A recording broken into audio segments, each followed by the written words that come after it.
Hello YouTube. This is going to be the first official guide for Season 2 supports. So I was thinking about who I was going to do for this first guide, and the first thing that came to mind was Athena because she is the #1 support right now. But then instead I decided it would probably be more beneficial for you guys if I did a character who better counters Athena, since you're going to be seeing her picked all the time, and that is Sylvanus. We'll be talking about Sylvanus today, the tree himself, ho ho ho ho. So we're going to get into this god builder. For your starting items on Sylvanus, you're looking at either Watcher's Gift or Mark of the Vanguard. I'm recommending Mark of the Vanguard 90% of the time. The only time you're going to want to get Watcher's Gift is if you feel like you're really going to lose the lane, right? So you're losing a lot of CS to the tower, your hunter's trying to clear end of the tower.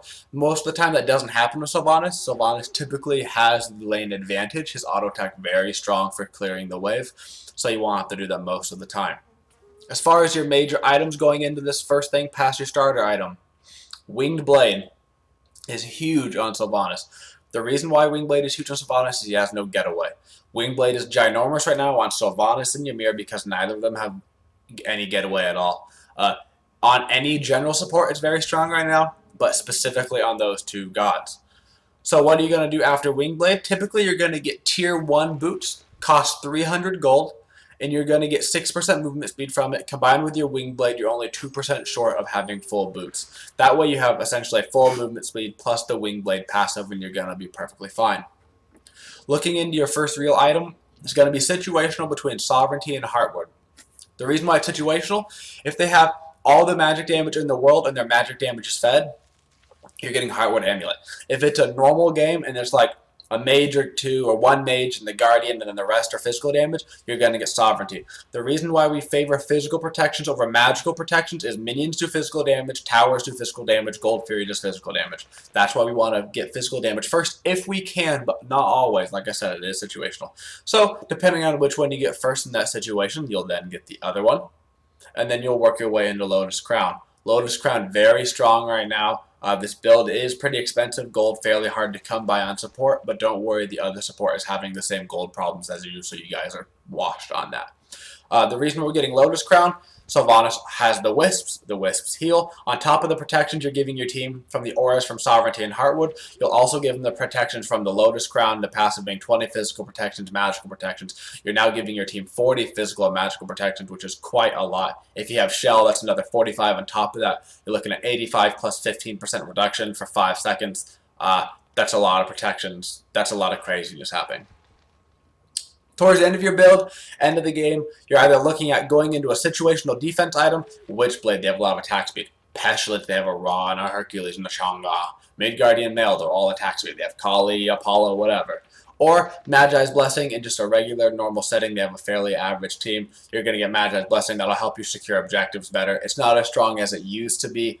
Doesn't reduce the crowd control anymore. That is put under reinforced shoes, which you can finish up towards the end of the game as well to get that crowd control reduction for yourself.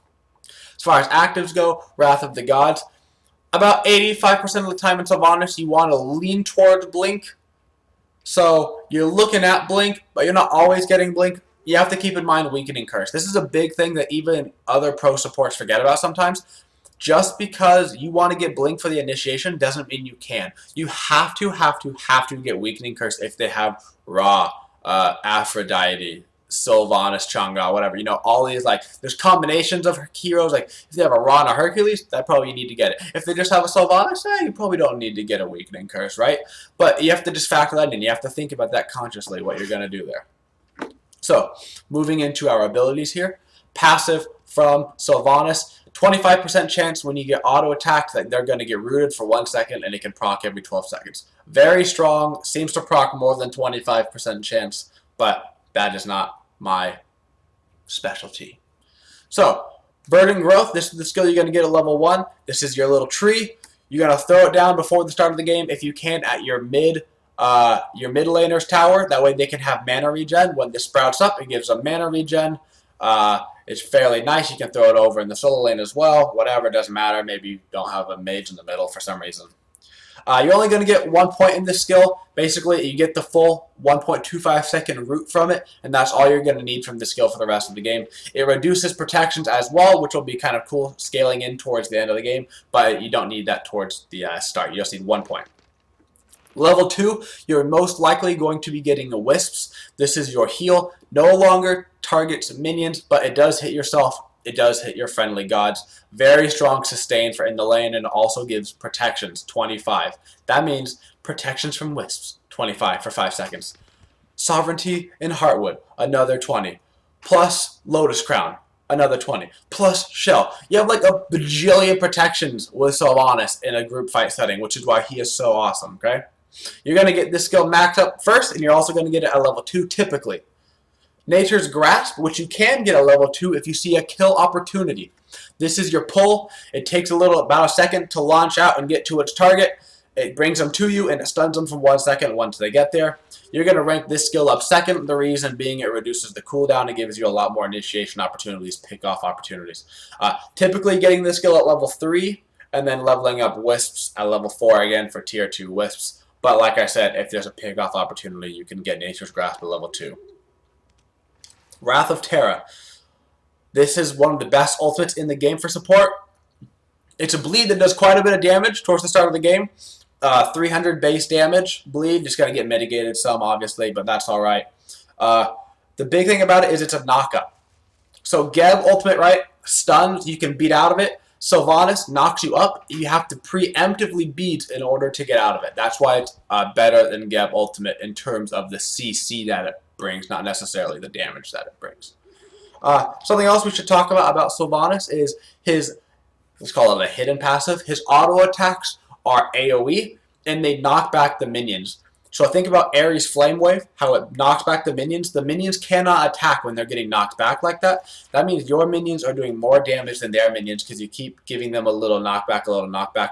It also allows you to group up the minions. That's going to transition right into my favorite ADCs with Sylvanus, Cupid #1. Why is that? Cupid has a lane clear problem. He can't get the heart bomb to hit the whole wave. You should have lane pressure with Sylvanus. You group up the minions, you hit him a couple of times, bop, bop, bop, bop. He heart bombs. The heart bomb's going to hit the whole wave, including the archers. You're going to have fantastic lane clear, pretty much full clearing by level 3. Artemis, kill lanes is what you're running with Sylvanus. Cupid, right? Now he has clear. Now he can attack. That's what he's good at. Artemis, same thing. Her rain of arrows. Now it's grouped up. She can hit the whole wave. She can look for kills. You pull somebody with your 3. She roots them. Bada bing, bada boom. You're grabbing kills. As far as supports that I like to go against, everybody is okay to go against Sylvanus except for Ymir. Ymir is not a fun lane for Sylvanus to go against. You get frozen, you get killed, you get walled off. You're not going to have a good time. Okay? But against Athena, you can out-clear her. You get the lane pressure. You're in team fights. You have very good presence. You're doing very good there. As far as ADCs you like to go against, preferably somebody that doesn't have a dash. It's not really going to happen. You're not going to be playing against very many Artemises and AMCs. But if you are, it's fantastic. You root them. They cannot possibly get out of your root, so you get a guaranteed pull onto them. So let's go ahead and get ourselves into this game and learn some more about Sylvanus. Getting right into this game here, you see we got the red buff, gave that to Janice, and now we're going to grab this purple buff. You're going to see that I'm actually going to take the purple buff here. Purple buff very strong on Sylvanus in the early game for the early clear. We are going against the Jeff Hinla Snoopy lane. Very difficult lane to go against. He's playing Athena, of course. And we're going against Snoopy and Xbalanque, and we have an Artemis. Artemis is a pretty good combination with Sylvanus because of the fact that she's one of the characters that you can smack back the wave, and then she can land her entire lane clear on the wave. You see we didn't get lane clear here at the start of the game. They got to the wave first, but we should slowly be able to make our way back into the lane clear. Purple Sylvanus buff is very strong for lane clear early. Xbalanque's lane clear is not that good. Normally I'd get my pull at level 3, but the Artemis was taking a lot of damage. You see Weaken rotating in very early here at level 3. as well as the Janus rotating in. This is going to allow us to get a very early kill on the enemy support, also giving our jungler first blood. Early rotations, 1 minute 30 seconds, 2 minute rotations from the jungler are very common now because the jungler doesn't have very much to do. Because you're doing his other side of the jungle, that means all of the jungle is gone at right about that minute 15-second mark. The entire jungle is cleared. So you have to watch out for early ganks like that. An early kill on a character like Thor is going to allow for some very early ganks, which is going to cause some trouble for the enemy team. It's also going to help us gain back lane control. We had lost lane control because they got to the wave first, but now we will have complete lane control. I don't want to talk about that pull. I was just going to, I didn't want to, Jeff already died once. I was just giving him like a little scare, just like, woof, I'm here, what's up, Jeff? Just like, hi. It was kind of like a high five, really. He kind of, he stuck out his shield, and I threw up my roots, like, poof, high five, I didn't actually want to pull him, dude. Nah, that's not cool. Me and Jeff are buds, so. So this is the wave right now. We call the wave that matters, right? So this was the old wave where you wanted to be up by the tower in the Season 1 meta and to clear the wave to rotate. Now what you basically have is a lot of time, right? So we have so much time to clear the wave. I can put pressure on the right lane to give Artemis some feeling in the lane. She has a little bit of pressure in the lane, so she doesn't have to worry about getting killed. And then I can rotate over to that mid-harpy. You have about 25 seconds after clearing that wave, if you have the wave control, to make it to the mid-harpies. I make it to these mid-harpies, I get level 5 off of these. Jeff couldn't rotate. Meanwhile, we can gank the left lane with our jungler, and our solo laner, and they're gonna get the left side harpies as well as a couple kills. It was a 3v2 over there. Athena could not rotate because we had the lane control in right lane due to the early gank from the jungler. That means we're getting a very, very early lead here. You can see over a K gold in 3 minutes. Jeff used his dash to get in here. That means I can go ahead and feel free to root him, pull him, ultimate him. He is CC'd for days, and we're going to get another kill onto our jungler. This is mean our jungler is level 7 compared to their jungler's level 4. That means we can start to abuse things like taking their jungle camps, invading their jungle, etc. Starting to work into our winged blade here. If you look at their team composition, they have a lot of slows. Sylvanus, Ymir, very hard times dealing with slows, considering they don't have any getaway skills. So very recommended to get winged blade on them. If you look at their team composition, Xiblanque, Dart slow, Athena 1 slow, Poseidon Whirlpool. A lot of slows on their team overall. Just smart to get the wing blade here. It's going to help me get away, help me even to initiate in some situations. And that combined with the tier 1 boots, and I'm going to be totally good on movement speed. Our middle lane gets killed here. I told him to attack middle lane. I didn't even realize he was getting killed at that moment. So my attack middle lane has turned into a hold middle lane. You can see that I haven't rotated back towards the right lane really since I left for the mid harpies. This happens a lot if you're ahead. If you're ahead on support, you end up a lot of the times rotating to middle, looking for kills there, give pressure to your mid laner, let your ADC farm solo. You're going to look to do jungle buffs, get the red and the purple buff, but you want to maximize XP. So there's another wave coming, so I'm going to hit that. I'm going to wait for my Janus so he can get here and grab this XP, but I want to make sure that I am here and I get credit for this XP as well. After that, we can go ahead and rotate to our buffs. These buffs typically spawn around the 4-minute mark or so, 4 minute 15 seconds. Preferably, we would have wanted to get them about a minute ago, right when they spawned, but our mid laner had died, so I had to hold the mid lane, and that's why we couldn't do them on respawn. You can see I did put out a deep ward over there by the mid lane Harpy. That ward is one of the best wards in the game. If you get that ward plus a deep ward, there is no way for their jungler to gank your ADC without them seeing. Looking for yet another kill on Jeff. We get a good ultimate on him, some good stuns, and he can't get away no matter what. He's getting knocked up all over the place, stunned all over the place. The best he could have done was try to ulti out, but he couldn't even get his ultimate off with how much he was CC'd. By the time he got out of all the crowd control, he was dead anyway, and he would have wasted his ultimate.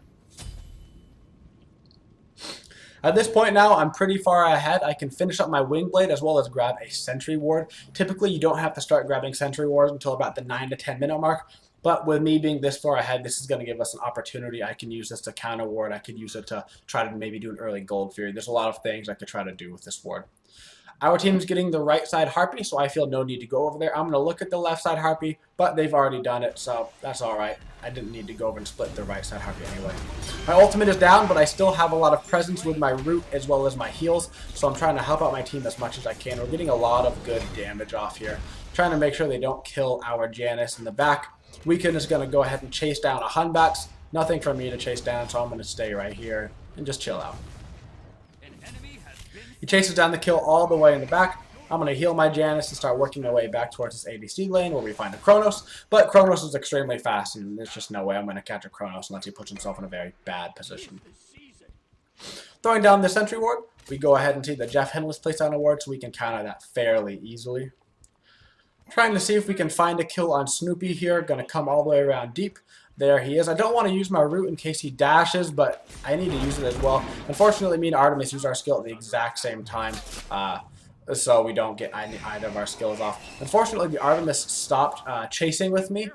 We could have killed Snoopy there. I could have ultimated him and then rooted him again. Our Artemis could have chained that into her ultimate in root, but instead decided to go back for the farm. Probably a misplay there in communication.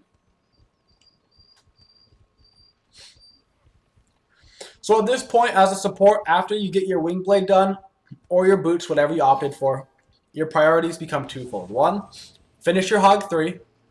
2, start a second active. It depends on what you want your second active to be. Look at their team composition. Looking at the team comp here, do we need a weakening curse? You have to use your decision making. No, we don't need a weakening curse. Real quick interval, we have a good initiation here on the Poseidon Hunbash. We force the Athena ult. I'm out of mana. We can use this as ult. Unfortunately, we don't get any kills here, but we do keep the pressure on top of them. Back to the second active aspect. You have to look at their team comp. They don't have any heals. We don't need a weakening curse. Their big burst damage comes from the Poseidon, but their Poseidon is behind, so we may not need Shell. So my options right now that I'm looking at is either between Shell for the team fight or Blink for initiation. Looking at the rest of our team comp, we have decent initiation with a Thor, but he's also one of our main sources of damage right now, so I might want to think about getting a Blink instead of a Shell. Enemy missing right. Enemy missing right. Just looking to put some pressure on. I'm not really scared. I can kind of walk into their entire group, and they're pretty afraid of me. I'm fairly tanky because of the wing blade giving me the ability to get out of the Poseidon whirlpool. They are having a full 5-man rotation over here. This is going to mean that we are just going to go for the Gold Fury instead. They put a lot of pressure over in that left lane, so that's going to give us an opportunity to maybe go look at the Gold Fury. Unfortunately, they have a ward right on top of the Gold Fury. This is going to make things a lot more complicated than perhaps they would have been.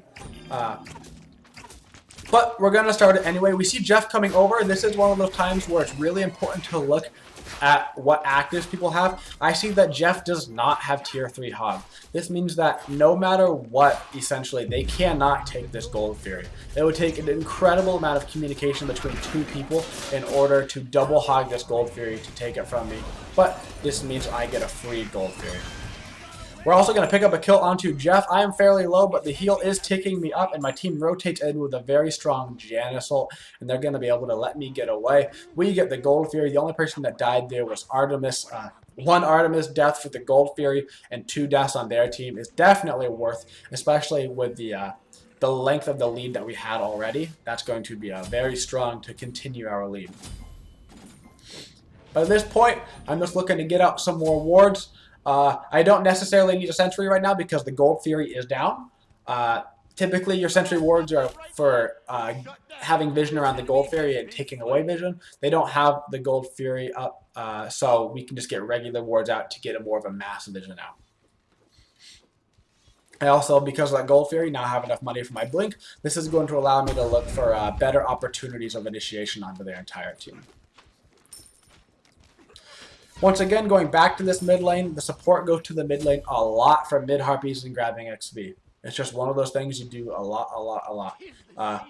The ADC lane, mid lane is where you're going to spend 98% of your time on support. You can rotate over to the left lane if you're Athena, essentially. Unfortunately, this Poseidon is going to find a kill onto my my Janus. I did not realize how low Janus was.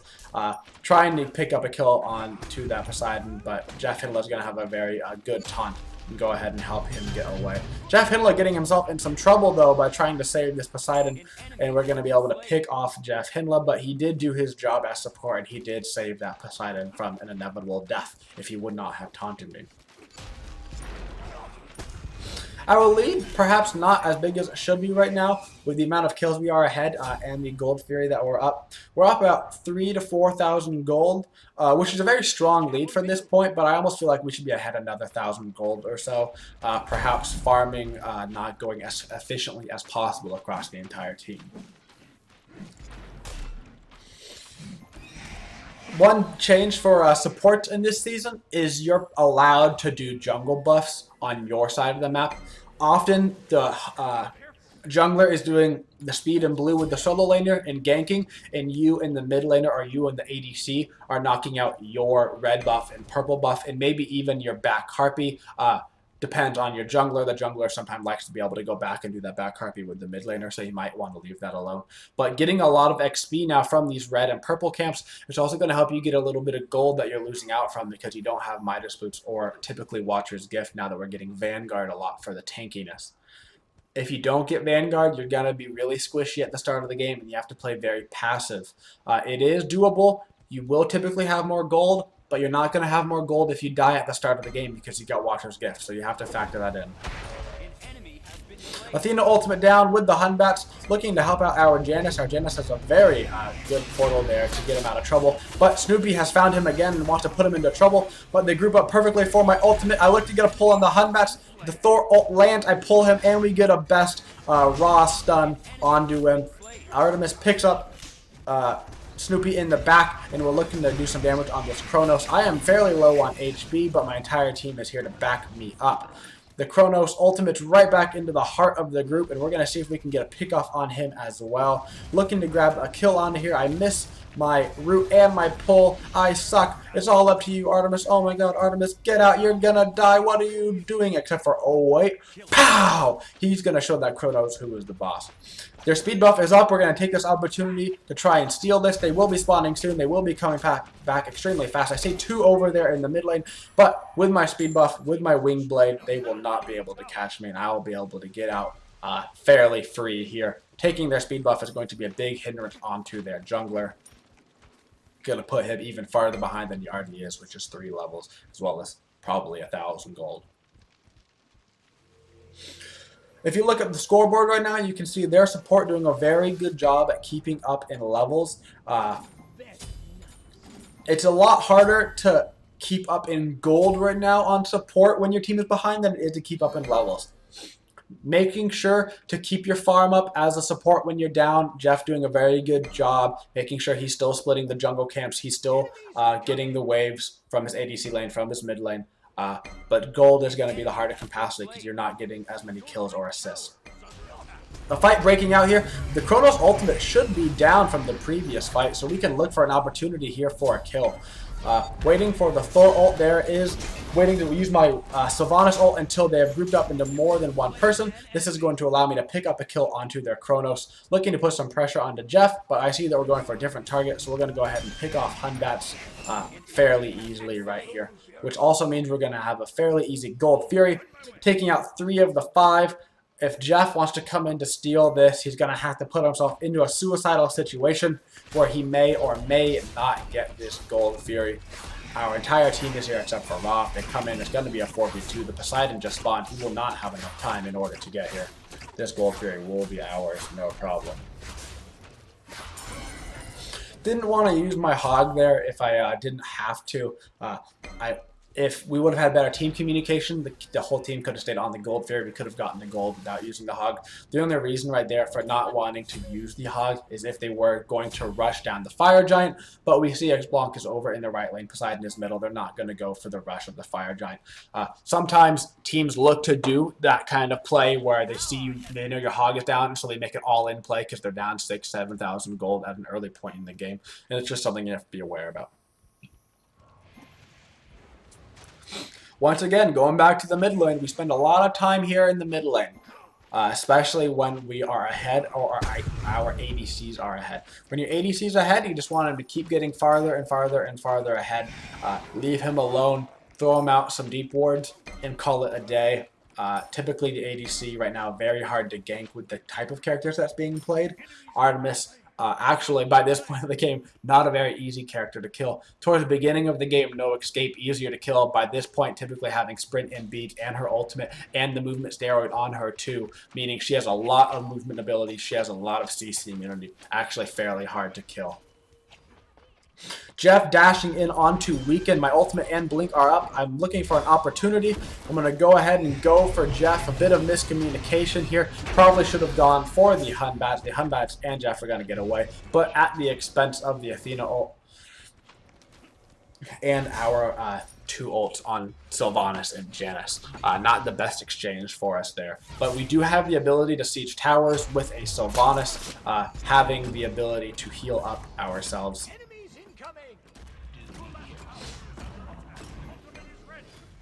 We are fairly large at this point. We can think about diving towers, but we do have to be careful. They do have a couple wombo combos. The Artemis uses her beads right there. Probably did not have to, but it was a safe play to use her beads right there. Going ahead and using our heal, I'm a little bit low. The team was a little bit low. Unfortunately, Weaken was not in range for the heal, but he's looking for a harass nonetheless. He's getting extremely low himself.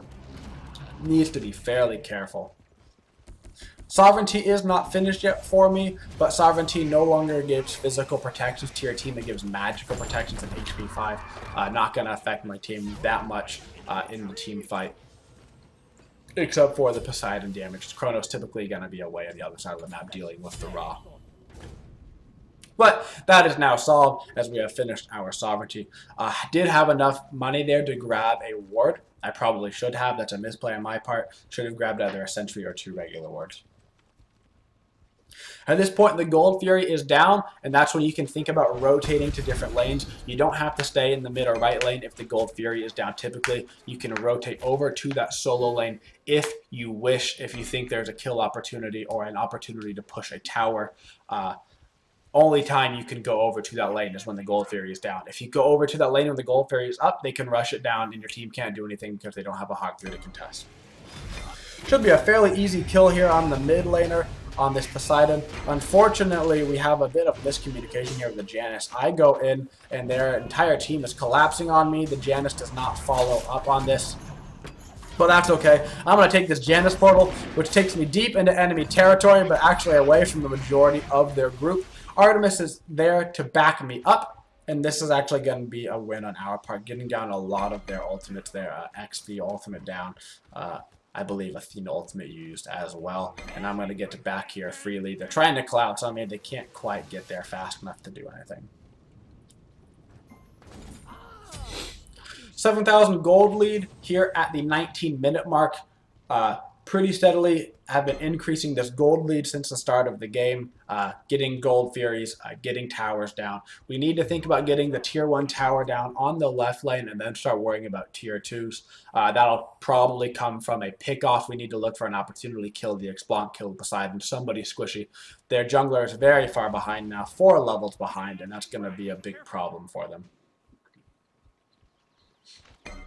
Our next item that we're probably going to think about is either our Heartwood Amulet or our Lotus Crown. That, of course, depending on what we're feeling, is putting on the most pressure here. Heartwood Amulet giving the magical protections, the latter giving physical protections to your team and magical. Had an opportunity there for the ultimate, but decided not to use it because there was not going to be any follow-up from the team. Decided that left lane was pushing, so they might collapse on left lane, and I might need my ultimate for a fight over on left lane. Sure enough, there is a fight breaking out. This is going to be a good opportunity for me to use my ultimate, getting damage onto the Poseidon and the Hun Bats. We are going to start looking for kills here. We have a heal back with Ra. Ra's going to be plenty fine. He is level 19. Not going to have an issue there living through that. Getting a lot of pressure onto their team. We see Weaken going in really hard for this Chronos, but not a big deal. We get 2 pickoffs, and that means that we have an opportunity to get more objectives. The Gold Fury has respawned. Making my way over to that Gold Fury. Athena and Shibalanke are nearby. but I should be able to get into this Gold Fury and throw down a hog before anybody even notices what happens. They may have not even known that we were doing the Gold Fury. Putting my pressure onto Snoopy, going ahead and throwing him a little stun there. We should be able to pick him off, no problem. Sure enough, there is another kill for our Artemis, and we can start to push this middle lane while they have 3 down. 2 just respawn, but they should not be able to get to this tier 2 tower in time. Even if they do, we have all 5 of our team up, and we should be able to fight them and win, considering our 10,000 gold lead. Now that we've grabbed the tier 2, it's safer for us to just back here. No reason to rush anything. Working towards our Heartwood Amulet, this is going to give me magical protections to live through any Poseidon bursts. Also going to give my team physical protections when I finish it, which is going to help them deal with the Shibalanka, who is getting towards this later part of the game where he really starts to turn on as a character. Luckily, Artemis, actually arguably one of the only characters better than a Shibalanki late game. Her passive gives her critical chance. Tusky, one of the best ultimates in the game for a Hunter late game, giving that CC immunity as well as giving a stun. And then, of course, having her to steroid, which is going to give her attack speed and movement speed. Very strong endgame kit for Artemis as she moves into her crit items at the end stages of the game. At this point of the game, now we're going to start looking for Fire Giant. We are very far ahead. If they come in to contest the Fire Giant, we should be able to just straight fight them. Either that or we go and we just force down a tier 2. We have raw heals. We have Sylvanus heals. Even if they have a weakening curse, they probably can't burst us down before we get our heals back up again. At this point, just zoning them out. Trying to get over to this Fire Giant now. You see Artemis rotating over. She's going to be a majority of our damage onto this Fire Giant. So we need to wait for her before we start to do that. But we can look for a fight at any time. We should be able to win 4v5 even without an Artemis here. This 10k lead is going to lead us to start this Fire Giant even with their entire team up. We do have to be careful. They have a lot of CC on their team. They could come in and try to steal this if they get here in time. But our damage on the Fire Giant is a whole lot, and we're going to knock this out before they even get to show up. And that is going to indicate the end of this game. Winning this last little team fight, and we're going to get ourselves into this win screen and look at some of these stats throughout this game. Alright guys, let's see how we do. A very solid game of Sylvanus.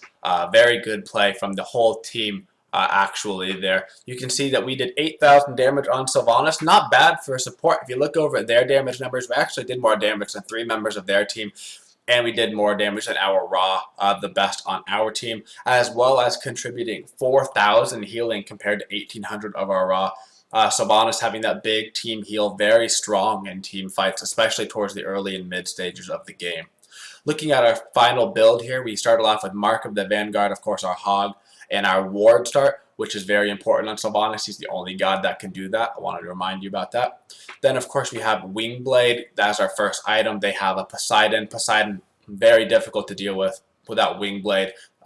With his Whirlpool, it helps you get right out of that so you don't get smacked by Krakens. The tier 1 boots into our Sovereignty. While they did have a Kronos Poseidon, the damage in our lane was the Shibalanke. We weren't feeling any pressure from their magic damage. He was across the map on Kronos and he wasn't getting fed anyway, so we were fine on that. Then, of course, working our way towards Heartwood Amulet to give our teams all of those auras. Thank you guys for watching the video. I hope you liked it. I hope we have a great Season 2, and I hope to provide a bunch of guides for you guys this year over this entire season for all of these gods, as well as some other things like tanking Fire Giant and whatnot. So if you guys enjoy the videos, please subscribe and like and comment if you have any questions, as well as what video you want to see next. Have a twitching day, y'all.